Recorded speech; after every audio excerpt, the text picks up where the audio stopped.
Turqia ka përjetuar momente të tmerrshme ditën e djeshme, momente paniku ku në një shkollë ka hyrë një person i armatosur me armë, duke shkaktuar 16 të plagosur. Në fund, ky person i ka dhënë fund jetës, por detajet na jep në këto momente Nada Dosti, e cila ndodhet në Turqi. Përshëndetje, Nada. Përshëndetje. Si gazetare do doja të më bënit një raportim të ngjarjes së rëndë që ka ndodhur ditën e djeshme në Turqi. Po, atëherë ngjarja ka ndodhur në Siverek, në Şanlıurfa, në qytetin e Şanlıurfa. Ka ndodhur një sulm i armatosur kur janë plagosur 16 persona, siç e theksuat ju, mes tyre nxënës, mësues dhe një polic.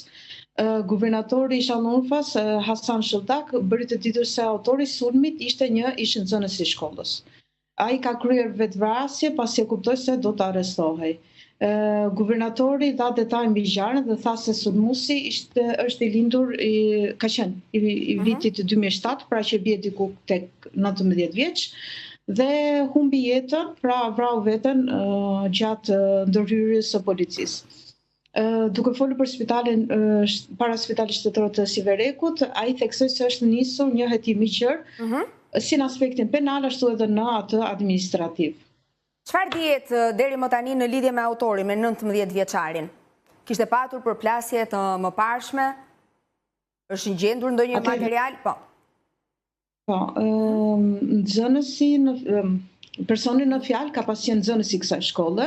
Ai ka pas ndjekur studimet deri në klasën e 9, më pas ishte ndarë, ishte larguar nga shkolla dhe ishte regjistruar në një shkollë tjetër të mesme dhe gjithashtu para ngjarjes dihet se ka bërë një postim në rrjetet sociale në llogarinë e tij në Instagram ku ka shprehur një mesazh, ka shkruar një mesazh ku thuhej bëuni gati pas disa ditësh në këtë shkollë do të ketë një sulm, pra bëhuni gati.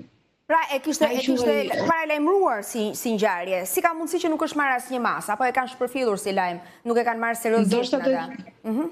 Ndoshta e kanë shpërfillur, ndoshta kanë menduar se është një çmenturi e moshës.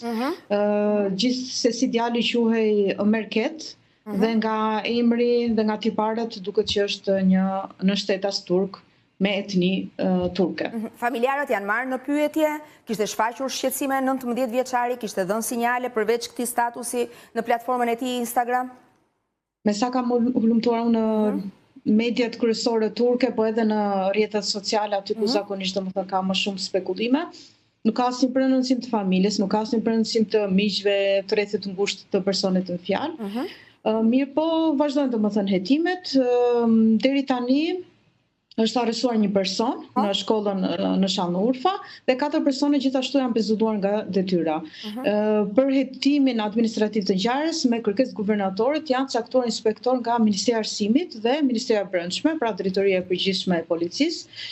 Gjithashtu për sigurisht zhvillimin e rregullt procesit hetimor janë pezulluar nga detyra drejtuesit e 2 drejtorive të policisë në rrethe dhe 2 drejtorive të arsimit në rrethe. Dhe proceset hetimore po ndiqen nga afër nga ministrit përkatëse dhe nga guvernatorati. Nada, si është gjendja e plagosurve?